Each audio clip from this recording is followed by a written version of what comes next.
Hi everyone, this is Kay and I'm from the Immigration People. Welcome back to our channel. Now you might have noticed that I'm in a different setting today. Unfortunately, this is not the Immigration People new office. This is the office of IPP Financial Advisor and I have a special guest with me today and he is the CEO of IPP Financial Advisor. Hi Sean. Hello, Kay. Hi, everyone. Now, if you're new immigrants or someone who's looking to apply for Singapore PR and Singapore citizenship, you might be wondering how insurance and investment will help you in your application.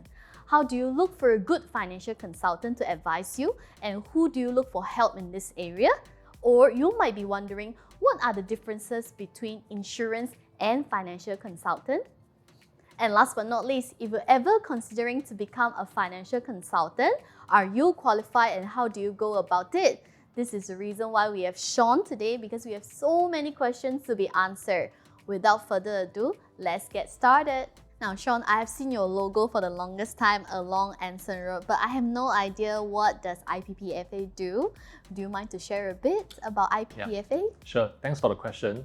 So IPP stands for Investment Protection Planning. IPP Financial Advisor, FA, so IPPFA. We have been around for 41 years, established since 1983. Wow. Yes, so for us, we do a lot on wealth planning, holistic wealth planning. So we talk about wealth protection, wealth accumulation, wealth management, and wealth distribution. So in essence, we do retirement planning for individuals, we do investment planning for corporate clients as well. So in terms of products wise, we cover a wide range. So if you want to find insurance product, we carry almost all the different insurance companies' products in our company. So our clients will have a wide variety of choices to choose from. So what we do in this company is really to construct a portfolio that is best suited for clients' interests. Right. So you kind of like provide one-stop solutions. Yes. Right. Wow, so it seems like you guys really cover a wide service and products as well. So, but I don't see you guys, doing much advertising. So how do you find your clients? That's quite true. Although we do have some younger advisors doing their social media marketing, but predominantly we rely on the word of mouth because we believe that the trust factor is very important. When we do well for our clients and our clients will then refer their friends and family to our advisors, our consultants. So that is our main way of doing our business here. Can you share a bit more about yourself? Because you really look quite young to be a CEO, and what inspired you? Okay, thanks for the compliment. So I'm not that young in the first place, but what really motivates me to be the CEO of this company is other people in this company. So currently we have about 400 advisors and consultants, so young and not so young. And it is a challenge to be able to gel them together, especially with the current trend of digitalization.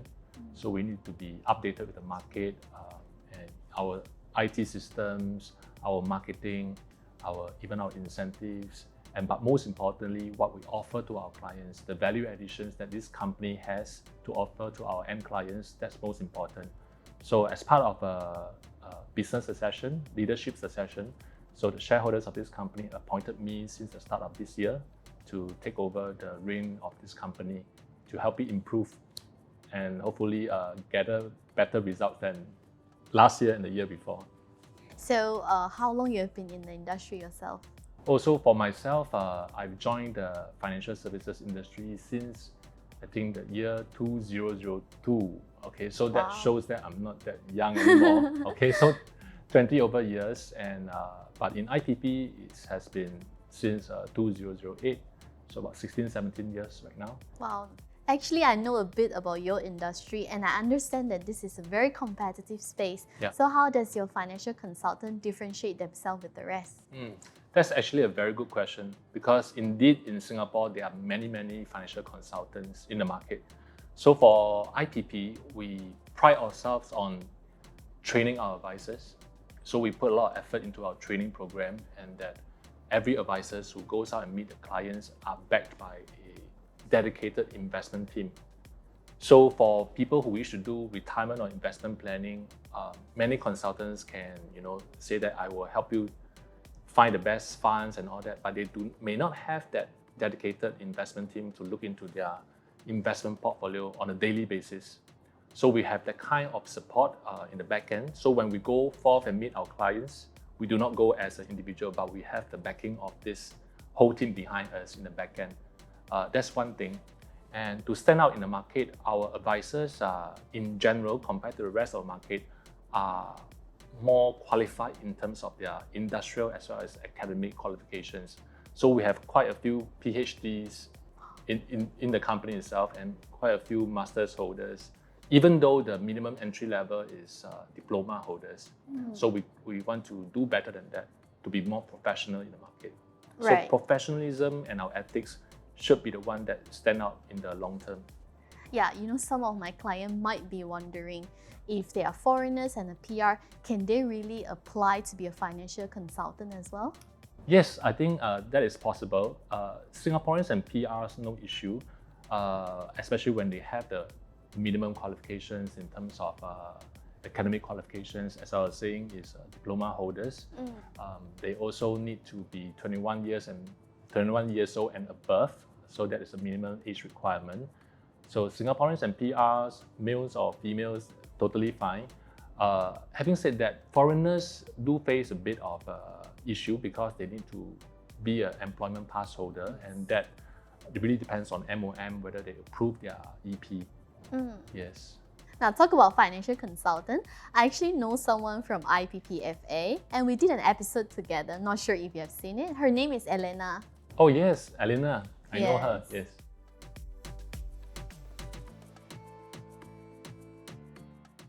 Now, I also have another question because a lot of my clients, they want to know about how is it like to invest in Singapore for foreigners. Would you mind to share a bit of insight about that? Sure. So as a foreigner, their options could be slightly more limited as compared to locals.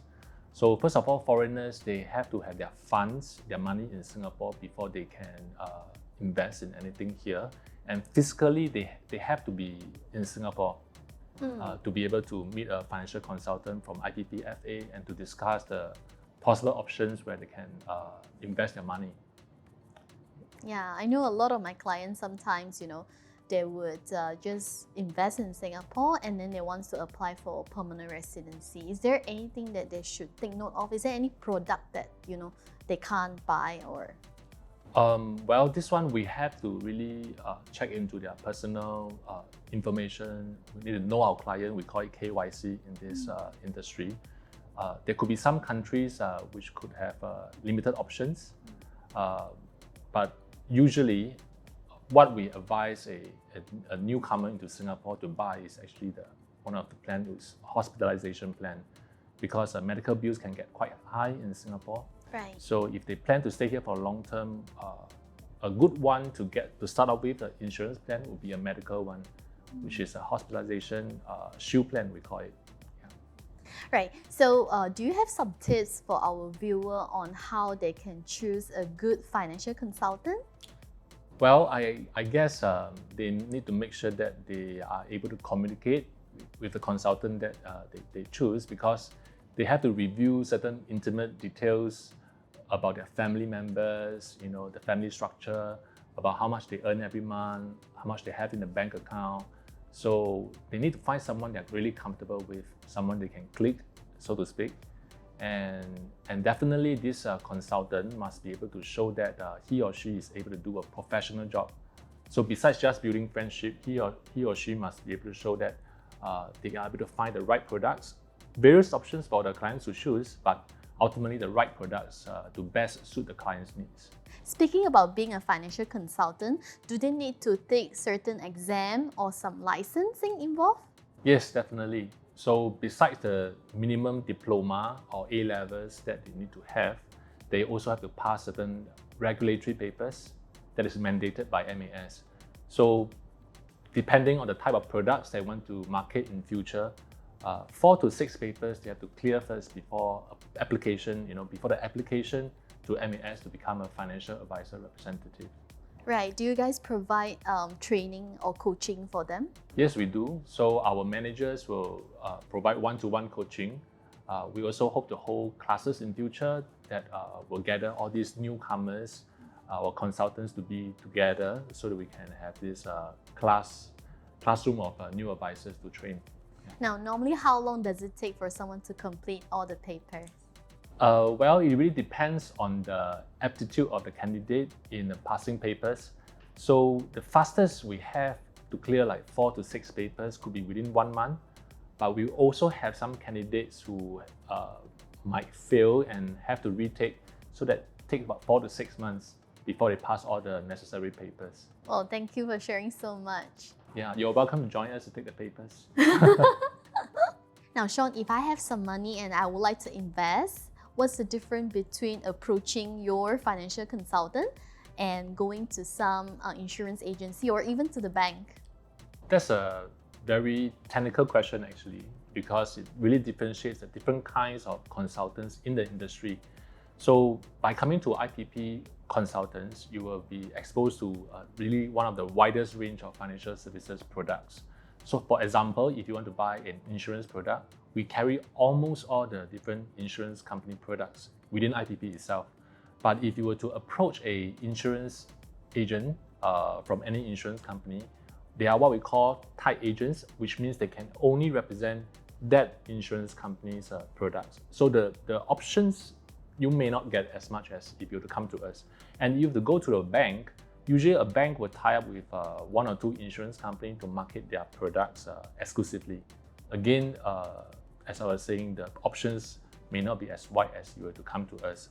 So in IPP, we are able to really compare the different products for different age range, different life stage, and see which one works out best for the clients. Still on the topic of investment, is there any specific product that really differentiate IPPFA with the rest and that you guys are really proud of?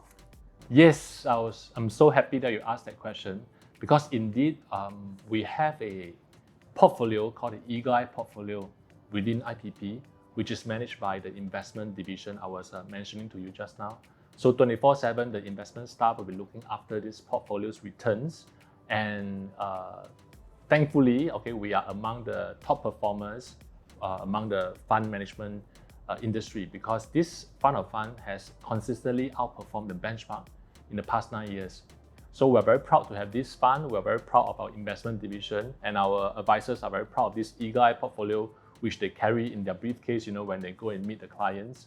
So we will do a good review of the clients and check out their risk profile and see which part of this portfolio can suit their needs. Sounds interesting. Maybe we can talk offline privately about this investment later on. Yes, thank you. Now, Sean, as a CEO of the company, if you have to use one word to describe the company, what would that word be? That's actually a very tough question to use one word for this company. If I may use a word, that would probably be transgenerational planning. Isn't that 2 words? That could be 3, because trans-generational planning. Okay, but the reason why I need to use this word is because it's not just for the company, it's also for the clients. Because in this company, we do have consultants of various ages. So we also have the second generation of financial consultants succeeding their parents in this company. And even for the clientele, we also have the older folks in their 60s, 70s in their retirement zone, but we also have younger clients in their 20s and 30s. So to use the word transgenerational planning is not just for this company, because our founder, Mr. Wee, founded this company in 1983, as I was saying. So we are also in the process of passing the baton to the next generation in terms of leadership succession. And for the clientele, the same thing that we're doing is to plan for the parents' generation and the children's generation, as well as the up and coming grandchildren generation. So I guess the word transgenerational planning will work best for this company. Well, Sean, I've learned so much about IPPFA today. Thank you so much for your time. Thank you so much for having me, Kay. So for those of you who have any questions about financial planning within Singapore, leave your comments below. And for those of you who has any intention of becoming a financial consultant in IPPFA, please write to us in the email in the description, and we can have a chat soon. And of course, if you have any question about Singapore immigration matters, remember to look for the immigration people. If you want to see more of this kind of collaboration video, remember to like, share and subscribe to our channel. I'll see you next week. Bye-bye. See ya.